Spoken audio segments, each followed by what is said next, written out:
Hello traders, my name is Gregor Horat and welcome to a new video update in which we will take a look on cable and Aussie dollar. On cable, we expect lower levels from a long-term perspective. Especially now when we identified this break through the trend line connected from 2009 lows, so it seems that this wave B pullback is complete, which was an ABCDE triangle. So ideally we will see a sharp impulsive fall in wave C headed into a new low. This will be our third leg of decline counted from these 2007 highs, when the market clearly moved lower in 5 waves in wave A. Okay, so for now we are bearish as long as the market will trade below this wave E critical level, because if we are now in a wave 2 subdivision of this wave C, then we know that market must not retrace more than 100% of previous wave 1. So on this daily chart, notice that market fell from wave E peak in 5 waves. This was wave 1, wave 2, wave 3, wave 4 and wave 5, and from that March lows we are trading higher, but in a corrective manner. Notice that market made an overlap here and also an overlap between previous swings, so it seems that this pullback is corrective and that we are in wave 2, which means that market will sooner or later turn bearish. Okay, however, bears can be confirmed only by the price. Okay, so if I see an impulsive reversal lower through this support line connected from these swing lows, then of course we will call end of a wave 2 and we look for deeper levels. For now we are tracking this double zigzag in wave 2. Okay, and this was our first zigzag, wave X, our wave A in a second zigzag, wave B, and now wave C, testing some nice resistance area here.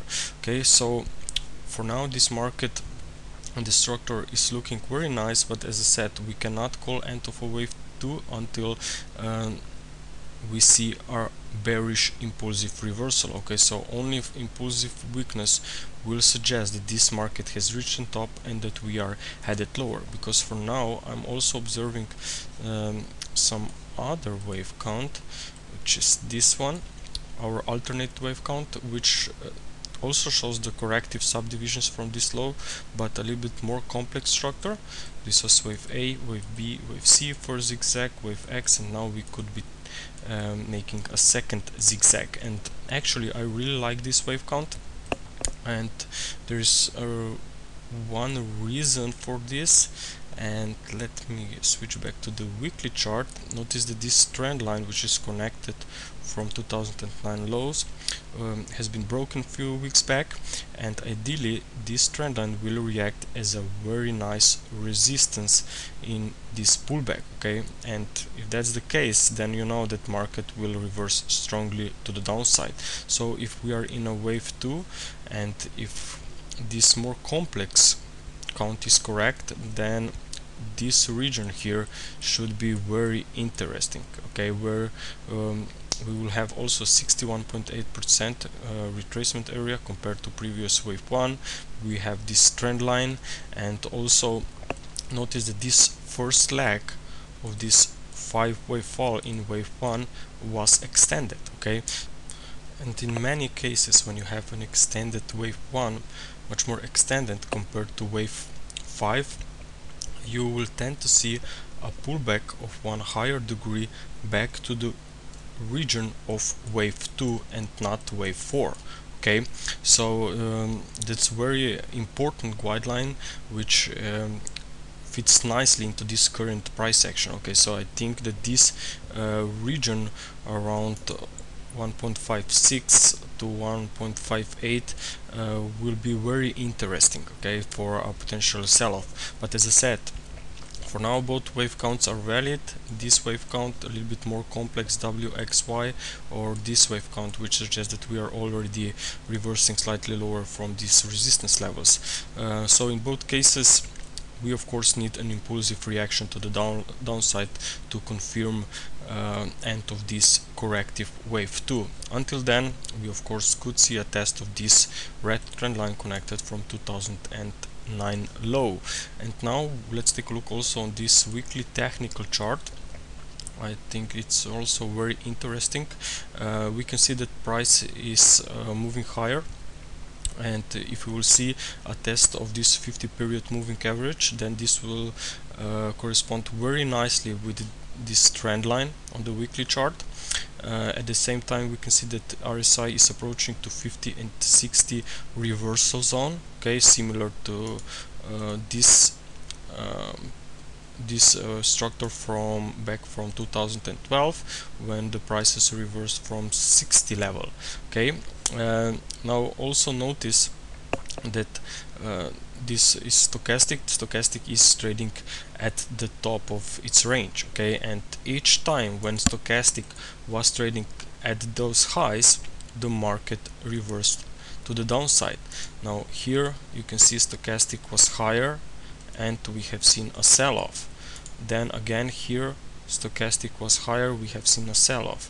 Same here, similar price action. Here we have seen a pullback of what, 350 pips. Again here very sharp drop, and again here when we were above or around this 80 area, again cable moved to the downside. Here we didn't test this 80 area, but still market fell. So now once again we are here at this zone, which fits very nicely, actually is matching very nicely with our Elliott wave count. We can also see that MACD is actually still strongly bearish here. So actually I think this is also only a temporary pullback with an ongoing larger downtrend for wave C. As I said earlier, my wave count remains valid for this wave C drop as long as we trade below this critical level. If we will pass this level, then of course we will put the alternate count in action. You can find this wave count on our Elliott wave counts page. Now let's take a look on Aussie dollar. On Aussie dollar weekly chart, if you recall, firstly we thought that wave E has already finished here and completed this wave 4 triangle. However, we changed the labeling because of the sharp reversal from this trend line connected from 2011 high. We didn't get this weekly close bar above this trend line, so obviously market is still sideways. That's why we will be tracking more sideways or even bearish price action this wave E. Ideally this wave E will reach this trend line connected from waves A and wave C lows, and also will reach this 61 or 78.6% retracement area. Okay, so that's an ideal zone for a completed wave E. Now this 61.8% retracement is actually measured or compared to wave C from this wave D high, and this 78.6% retracement is measured or compared to this wave D rally. Okay, so I think this is a very nice interesting zone for a bounce, of course, if the market will test those levels. And the reason why we think it can go lower, definitely towards parity, is this wave count on a daily chart, where we can see only 3 wave rise from those lows, followed by a sharp drop through this trend line of a corrective channel. Now this is a very important sign for a bearish price action, and the reason why we have turned bearish on Aussie dollar and expect lower levels for another 3 wave decline, which will represent a second zigzag in wave E, while the market is trading below this April 11th high. On the 4-hour chart, we labeled a first drop as an extended wave 1, and now this appears to be a sideways price action. Okay, we are trapped in a range, so I think it's a little bit more complex wave 2. Firstly, we were tracking possible flat correction, but now I reworked it as a WXY, and the reason is because this rally is in 3 waves. As you know, if that would be a wave C rally from here, then this wave C should be structured by 5 waves. Okay, that's why I reworked the wave count, but in either case I think that this is wave 2, or I should say that this is a corrective price action, and that we will see a reversal lower back below past week lows. Also, the interesting thing is that when you will typically see a wave 2 pullback, then this pullback will typically reach a 38.2% 38.2% retracement area compared to wave 1. So actually this is our minimum expectations that wave 2 should reach. Now also notice that wave 4 is at those same levels here, and also we have some previous swing lows back from March that were broken and now are tested as a resistance. So this zone here, I think it's very interesting for a wave 2 top and a potential drop into wave 3.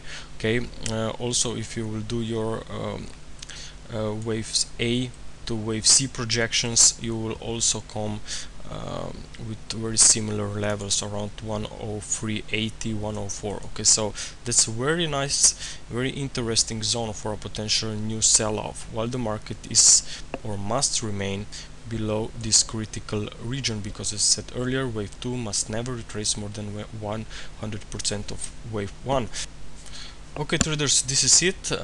Actually, before I sign off, let me tell you that this Aussie dollar is definitely looking very interesting from a trading perspective, especially because of some not so shiny economic data from Australia. So I will definitely keep a very close eye on this pair, and maybe we'll look for some short trading opportunity in the next 24 to 48 hours. Okay traders, I will catch you on the intraday updates page. Have a good day.